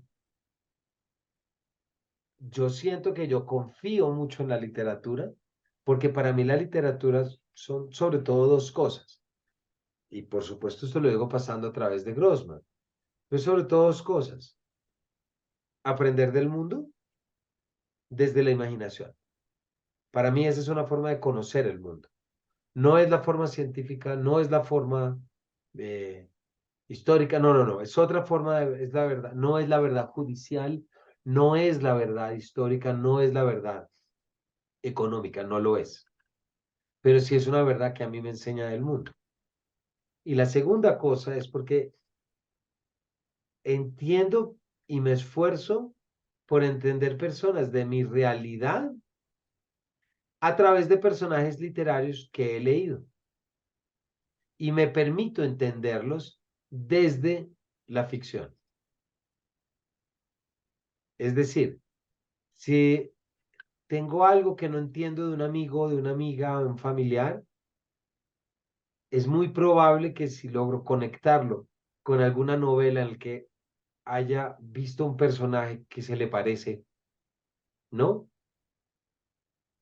Una circunstancia que se asemeja, es muy probable que para mí la ficción entre a jugar un papel fundamental en mi realidad en ese instante en el que yo estoy buscando entender las cosas de otra forma.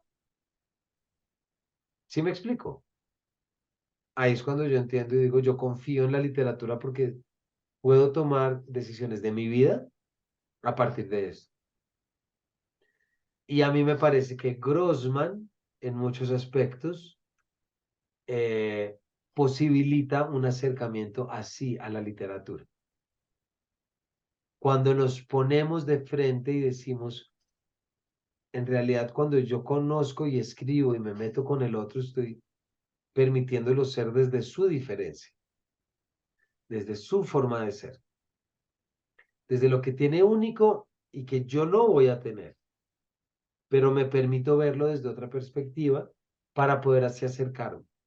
Entonces, de alguna manera, la lectura literaria siempre es conocer a alguien por dentro.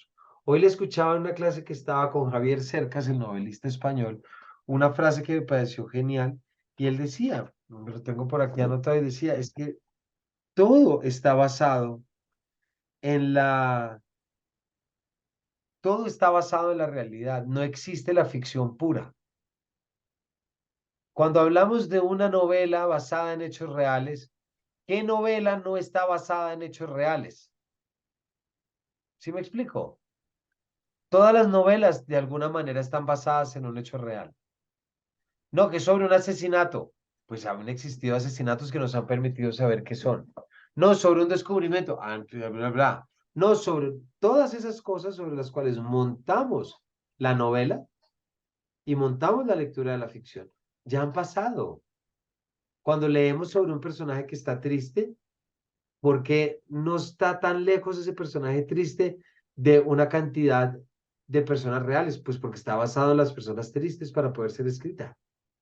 ¿Sí me explico?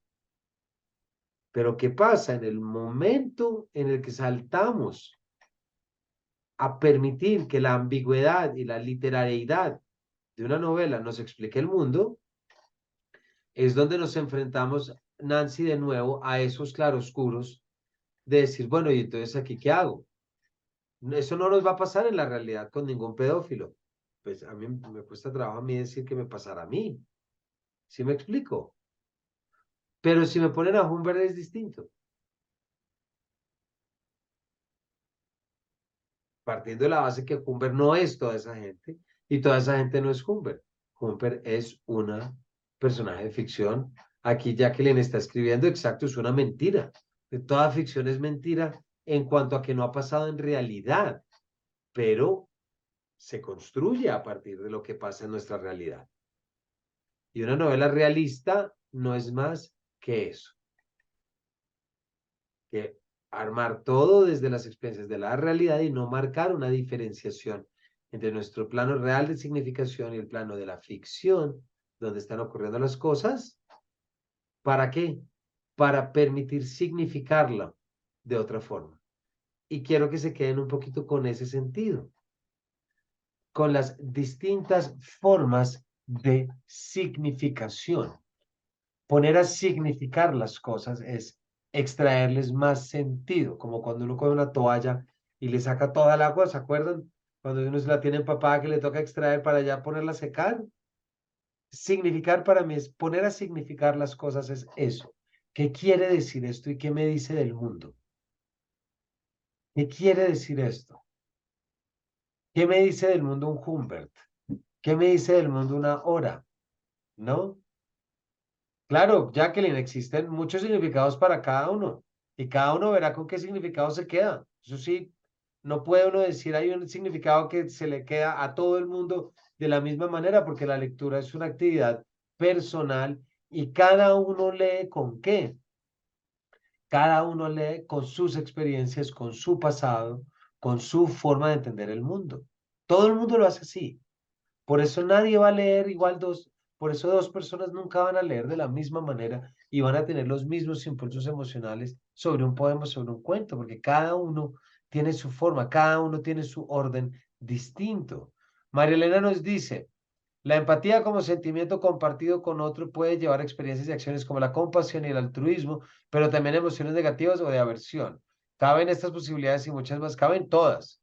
María Elena, de hecho, en el texto literario. Eso sí caben todas y por eso es muy importante no dejar como la regla de que toda literatura genera empatía.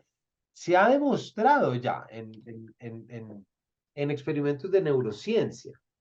Si queremos tomar eso y tomarlo como un estandarte, se ha mostrado que hay distintas formas y que la empatía es una de las formas de significación que resultan del momento en el que uno lee. Eso no hay cambio desde allí. Y es muy importante no convertirnos con el, entonces usted leyó esa novela y no siente empatía por ese pueblo, entonces tenaz, usted no es un buen lector, o usted es un monstruo sin sentimientos. Tampoco. No se puede nunca terminar en una herramienta del buenismo. Pero sí es verdad que en la medida en que es una construcción artística, literaria, vive en mí siendo el mismo. Y solo esa experiencia ya a mí me va a hacer cambiar, Nancy, como ha dicho, me va a hacer transformar, me va a hacer cambiar algún punto de opinión y me va a hacer llevar. Jacqueline dice, pero si no hay recuerdos, no, pero eso ya es un poco absoluto, Jacqueline. Yo creo que siempre hay recuerdos, ¿no? Es decir, alguien sin recuerdos sería lo opuesto a Funes, el memorioso, y ya sería algo patológico, digámoslo, o recuerdos bloqueados, que eso es otra cosa y tiene que ver más con el trauma, ¿no? Liliana dice, ni siquiera una misma persona percibe el mismo escrito de la misma manera en diferentes momentos de su vida. Pues sí, gracias Liliana, acabas de ponerlo de una manera bastante clara. Si ni siquiera uno lee siempre igual el mismo libro, ¿no? ¿Cuántas veces me ha pasado que no había cuentos que uno le encantaban en un momento y luego los va a volver a leer, ya no le gustaron, ¿no? Ya no los encuentra, ya no conecta, ya no se ríe, ya no encuentra esa complicidad con los personajes que antes sí encontraba, ¿no? Ya no o sencillamente textos que ya no nos contienen emocionalmente hablando. Había textos que antes a mí me contenían, ya no, ya necesito más, ya necesito otro lenguaje, ya necesito otra forma de entender, ¿no? ¿Cómo se desbloquea un recuerdo? Eso, Jacqueline, sí es territorio de terapia, pero hay una cosa que sí tiene que ver, y te lo digo porque mi esposa lleva leyendo sobre eso un año, entonces sé lo que es, pero te puede interesar lo que es el trauma, lo que es el trauma intergeneracional. Eso es algo muy, muy potente, muy importante, que la literatura se ha movido siempre desde ahí y puede servir, Jacqueline, para esa pregunta, pero yo no estaría en condiciones como de profundizar más. Bueno, pues vamos llegando al final. No sé si alguien tiene algún comentario o alguna última idea para ir cerrando. Bueno, Bueno, pues Sí, Nancy, perdón. hágale. no, muchas gracias Camilo. Y pues este final, el texto de Grossman, yo no lo conocía para nada. Pues Mire. tiene dos partes, ¿no? La primera que es lector, escritor, y la segunda es el tema de Gisela, y luego pues es como un contexto ya más sociopolítico y si se quiere de las relaciones internacionales, pero desde el punto de vista de la forma como lo maneja. Y ese segundo tema, a mí la verdad eso me conmovió muchísimo esa última parte del texto de este hombre, yo no lo conocía. Entonces, muchas gracias, Camilo. No, Nancy, Grossman es uno de los grandes, a mí me parece. Aquí María Elena nos pregunta, ¿qué otra novela? Hay una novela, María Elena, que es tremenda, que se llama Véase Amor, en la Gracias. que, miren un poco de qué es. Eso es un niño que se llama Momik, y el niño Momik está oyendo todo el tiempo hablar y oye que sus padres y todo su familiar hablan sobre la bestia nazi, pero él no tiene ni idea quién es la bestia nazi, porque no se lo han explicado, ¿cierto? Entonces él empieza a decir, bueno, de pronto si yo, y sabe que tiene que ver con algo de torturas, entonces él dice, de pronto si yo empiezo a coger animales y los meto en el depósito de mi casa y los empiezo a torturar, de pronto ahí voy a saber qué es la bestia nazi. Y lo empieza a hacer. Que si es fácil para Grossman, un judío, escribir sobre eso, pues obvio que no. E incluso ahí está también el texto de Grossman, de Gisela, ¿cierto? Pero de nuevo es cómo visito lo que más odio, pero desde una perspectiva que me permita entenderlo más. Porque es que si algo podemos estar seguros es que en pocas ocasiones existe el mal absoluto. La gente no es mala, mala. Nadie nace malo, malo. Esos eran los villanos de las películas de los 80 que vimos cuando chiquitos. Oh, oh, oh, yo quiero conquistar el mundo entero y que todo el mundo se muera. Nadie le cree a alguien en pleno 2023 diciendo eso. ¿Sí me explico? Nadie. Eso es un personaje que no es verosímil porque no funciona así. Entonces, ahí es donde uno entra y es donde Leila Guerrero tiene una frase que a mí me gusta mucho, precisamente en un capítulo de Paredro, y ella dice, las acciones son fáciles de entender, lo que es difícil de entender son los motivos. Ahí es donde entra la literatura y ahí es donde vive la literatura, yo creo. Alex, cuéntanos.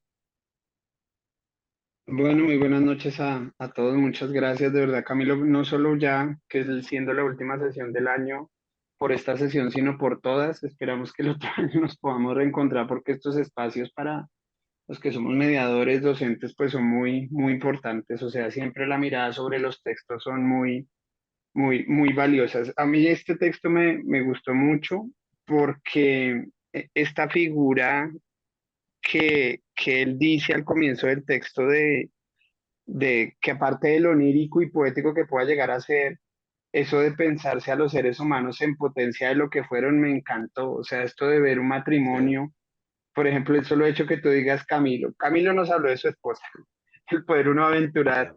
¿Cómo será ese vínculo? ¿Cómo se conocieron desde la literatura? Bueno, no sé qué era tu esposa, solo jugando un poco a la Grossman ahí, de darse a la aventura, de cómo se constituyen las personalidades, de cómo se llegan a ese conjunto de cosas, eso me parece tremendamente, tremendamente fantástico. Y esto de Grossman me hizo acordar con esa, que eso sí lo tienen los grandes escritores, ¿no? Como hacen de una anécdota un producto literario, ¿no? De pronto la palabra no sea producto, pero sí como una consecuencia literaria. Me acordé, yo creo que ustedes deben saber la famosísima historia real por demás de Dustin Hoffman con la película Cowboys de Medianoche, que cojeaba, lo marcó tanto el personaje que siguió cojeando, se le olvidaba, se le olvidaba, entonces va muy de la mano con ese efecto Grossman de volver sobre el texto. La esposa le decía a Dustin Hoffman, ¿estás bien? Y se le olvidaba, el personaje lo Qué buen marcó de una cuento. manera tan impresionante que lo seguía acompañando. Respecto a algo que decía Nancy, miren que eso me pareció una cosa tan fascinante. Yo tengo una fascinación y creo que no estaré ni de cerca jamás de extinguir, de agotar la vida de otro ser humano, pero yo tengo una gran fascinación por las películas de asesinos seriales, de las novelas, de este todo tipo de cosas. ¿Por qué? Claro, yo en los espacios que tengo de mediación, hay personas que me dicen, uy, no, yo lo detesto, yo no puedo creer, y yo les digo que justamente por eso es que me gustan, para intentar comprender si uno puede pensar que el peor asesino serial de niños o sea, fue colombiano, pero el dejar de hablarlo no evita que deje de existir. Entonces eso, esa comprensión de ese tipo de cosas a mí me traspasa profundamente como inquietud y si ustedes me quieren llamar voyerista morboso, seguramente lo seré, pero ese tipo de cosas me hacen delirar. Miren, hay una película que está ahorita en cartelera de David Fincher, este gran director norteamericano, que le han dado durísimo. Pero esa película en sus primeros 15 minutos hace algo muy de la mano con esto de Grossman y es que nos cuenta la historia de un asesino, de alguien que está preparando una sesión para matar. Pero bueno, ¿a qué voy con esto? ¿Saben que lo primero que nos cuenta David Fincher, eso está inspirado en una novela gráfica, que si hay algo que usted quiere tener para ser un asesino serio, es casarse con el aburrimiento? Eso me marcó. O sea, lejos de lo que nos muestran las películas hollywoodenses o demás, nos muestran 20 minutos medio tediosos. O sea, como que alejándose, y va muy de la mano con eso que tú nos comentabas, Camilo, y han comentado otras personas acá, se procura la película por entender, esto no es la fascinación de Rambo entrando y matando 200 personas, sino se requiere cierta, y obviamente, ¿qué es? Un diálogo interior tremendo. ¿Qué hace uno esperando, Camilo? Horas esperando, mirando por una ventana a ver, aprendiendo a qué hora sale, a qué horas entra ese señor. Entonces, ese tipo de cosas que lejos de, y me uno contigo con el término, lejos de romantizar, lo que sí hacen, que es algo que digo mucho en los talleres que yo acompaño, es, me interesa porque me hacen ver la vida compleja. Y eso ya me gana, que creo que Grossman lo hizo aquí, con esa narración de los papás. Cuando hablaban eso de los papás, de entender ese caos interno. Yo a veces digo con jóvenes que son tan duros con los papás, sus papás tuvieron ese caos interno, y permitámonos entender a los papás. Eso me parecía una Eso. cosa tremenda. Y cierro con, porque tú lo trajiste, con el libro del duelo de Ricardo Silva. En la página 99 de ese libro hay algo que pone nuestro narrador en voz del señor Raúl Carvajal, y es que el señor empezó a sospechar, estoy leyendo literal, que solo se daba la justicia si se contaba la historia. Claro. Solo se produce justicia cuando se narra la historia. Muy poderoso en ese libro tan doloroso y tan potente. Muchas gracias, Camilo. Muchas gracias a todos por esta sesión. No, Alex, gracias a ti por lo que dices y solamente antes de darle la palabra a Liliana, pero solamente, bueno, gracias por lo que dices de las sesiones, la verdad, sí, Sergio nos irá diciendo, pero que seguimos, eso sí cuenta con ello, pero quiero tocar, a mí me tocó igualmente esa parte en la que tú hablas de los padres, em, porque es que es impresionante cuando uno concilia tanto con los padres en el momento en el que entiende que ellos también tuvieron su espacio interior y tienen su caos interior. Eso es forma, y ya estoy hablando desde mi título personal, pero eso es en lo que consiste ser un hijo adulto.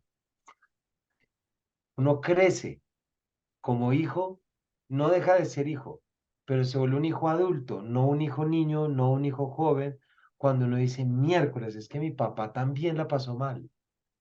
Y cuando ya entiendes desde esa empatía y desde esa comprensión, no se lo voy a cobrar, hizo lo que pudo, no se lo voy a cobrar. ¿Sí me explico? Y esas son, de nuevo, fíjate que no está muy lejos de la suspensión del juicio moral, de nuevo. Es como suspender el juicio que mi papá tiene que estar por mí, mi mamá, y de repente dice miércoles, pues es que a mi papá también le pasó una vaina muy dura. Y eso no se entiende hasta que uno es mayor. Y si me alargas un poquito más y ya Liliana, para darte la palabra, es impresionante. No sé si tú, Alex, tienes hijos o quiénes acá tienen hijos, pero es la siguiente cosa que dice Grossman en ese párrafo, y es cuando dice cuánto nos aterra comprobar que nuestros hijos pueden tener ese caos interior. Y lo que más nos aterra es la culpa que nos suscita. Ahí Grossman me leyó para toda la vida. O sea, para toda la vida. Esa frasecita, porque es eso. O sea, yo veo a mis hijos y les veo su espacio interior y ahí mismo digo, es culpa mía. Yo fui quien se los pasó, yo fui. Y eso es ser padre. No digo que esté bien o esté mal, no. No me importa esa parte. Pero ser padre es eso, ser padre en muchos aspectos es decir, yo deposité eso ahí porque tengo las responsabilidades buenas y malas. Entonces me alegro mucho que te haya gustado, Alex, y que lo lleves a todas partes, por favor, porque ya te lo tiene que leer. Liliana, cuéntanos. Bueno, muy buenas noches a todos. La verdad que pues es mi primera vez. Había querido conectarme antes, no había podido, pero esta lectura a mí me impactó. de todas las cosas que uno recibe, que escuché de cada uno de los que participó. Muchísimas gracias. Y esto último también, me quedo con esto último de los niños. Yo no soy madre, pero tengo sobrinos y tengo una afinidad por los niños y es increíble cómo me llevaba a pensar que cuando el niño es indefenso, realmente él en toda su entidad es bueno y que cada ser humano que hoy catalogamos malo fue bueno en su esencia primaria en ese inicio. Entonces, esto me lleva mucho a lo libro y realmente a mí se los confieso, a mí el único libro que me hace llorar es la Biblia, pero este escrito me hizo llorar de pensar realmente identificarme con esa naturaleza que en su inicio fue buena y yo me ponía a pensar y debió haber sido eso lo que motivó a Dios a morir en la cruz. O sea, ¿por qué morir por un ser humano malo? ¿Por qué morir por un ladrón? ¿Por qué morir por un homicida? ¿Por qué morir por un violador? ¿Por qué morir bueno, por tanta pudredumbre que hay en la sociedad? O sea, ¿por qué? O sea, ¿qué me motivaría a mí, si yo fuera Dios, a hacer tal sacrificio de entregar mi propia vida? Entonces, digamos que todo eso me llevaba a mí como a conectar las ideas, pero también a pensar en algo que dijo Nancy. Y una cosa es identificarse con el otro y otra cosa es justificar al otro, que son dos cosas diferentes. Una cosa es entenderlo y para mí la literatura y ahora cuando hablaban me hacían reír porque no sé si alguien ha visto y seguro, sí, esta película de Orgullo y Prejuicio y el sacerdote Colin se quería era casar, no le importaba con quién. Y alguna vez un pretendiente mío estuvo en esa condición y viendo Orgullo y Prejuicio lo entendía a él, lo entendí Ya. y de alguna u otra manera el corazón y el alma y la mente a mí me descansó porque yo dije, y es que era su necesidad, es más, se lo estaban imponiendo si era que él quería seguir con su posición. Entonces como que la literatura, el cine y todos esos tipos de obras a uno las llevan a entender las otras realidades, no a justificarlas, porque él también hubiera podido casarse por amor, pero sí a entender y comprender la posición del otro. Entonces, eso me parece como muy importante en este libro, que de verdad muchísimas gracias a este ensayo, que lo compartiré. Yo hago parte de un club de literatura, pero de otro tipo, digamos, de otro tipo de lectura. Y pues es muy hermoso porque realmente la literatura, el leer te cambia, sí te transforma, sí te modifica, te hace ser una persona más tolerable, más comprensiva y tampoco adonarnos y hacer chivos expiatorios de la gente que, digamos, es malvada en sí en este momento de la vida, pero sí entender que hasta las mismas normatividades y la constitución política y las leyes se hacen de una manera tan objetiva para proteger también los derechos humanos de aquel que a nuestros ojos o a los ojos de la sociedad no debiera tener derechos, pero estamos en un sistema que debemos velar por todos, en medio de todos. Y bueno, muchísimas gracias y espero unirme el próximo año. Gracias, Que así Camilo. sea, Liliana. Muchas gracias y creo que traes un ejemplo muy, Mecho, y cierro con ya, no eso ya, pero traes un muy buen ejemplo. Un pretendiente que tuviste, había una cosa que no entendías, ves una película y de repente entiendes algo que antes no entendías. Puede que en 10 años lo veas y digas, no, mentira, no era eso. Pero ahorita, eso te permitió entender algo a ti y seguramente te permitió sentir una paz contigo mismo en algún punto. Porque de pronto decías, es que ¿por qué me hizo esto? Porque a eso es a lo que voy. Y eso es lo que permite abrir esa pequeña apertura que la literatura sí. Iba a poner un ejemplo de Aro. ¿Se acuerdan de esa película de Aro, japonesa y gringa? Pues no lo voy a decir por si no se lo han visto porque sería el peor spoiler. Pero la literatura sí tiene una mano metida en la realidad nuestra. A eso es a lo que voy y eso es lo que les invito a que no lo olviden nunca, le rindan el homenaje que se merece, porque no puede ser que uno lo diga tan contento en un espacio acá, pero cuando se sale al mundo, ahí sí lo niega, ¿no? Entonces yo les invito a que lo traigamos y eso es algo que intento que estos espacios sean así, que sea de traerlos y sobre todo darnos cuenta que muchos pensamos igual y muchos estamos dispuestos a hacer precisamente eso.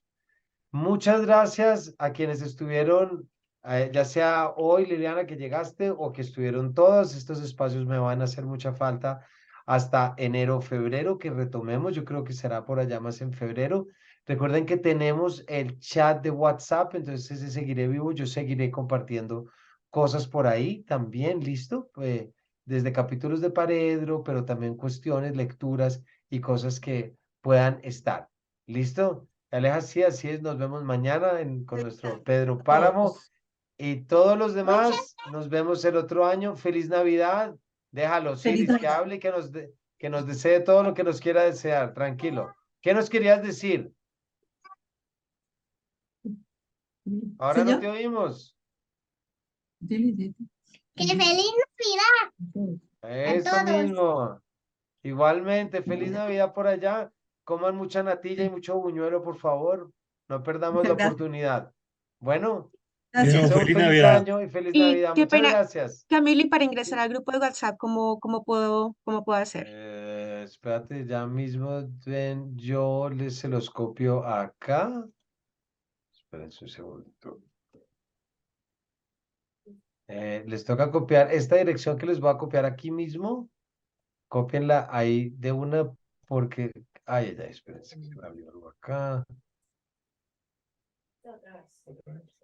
Este enlace, cópienlo de una vez, hagan un copy-paste ahí donde puedan. Y si no alcanzan ahora o cualquier cosa, pues me escriben a mí al mail o por WhatsApp o por Instagram o lo que sea, o joscamilo@gmail es el mío. También queda a la orden para quien quiera. Entonces, si les falla en cualquier cosa el WhatsApp, yo se los vuelvo a enviar por ahí. No se preocupen. No es que si no es ya es nunca, no, tampoco. Así tampoco es la vida. No siempre, por lo menos. Bueno, Liliana, gracias por tu interés. Gracias por todos. Buena lectura. Buena Navidad, feliz año. Nos vemos en el 2024. Bueno, un abrazo a todos. Hasta luego. Gracias, Camilo. Chao, Y Sergio. gracias. Gracias.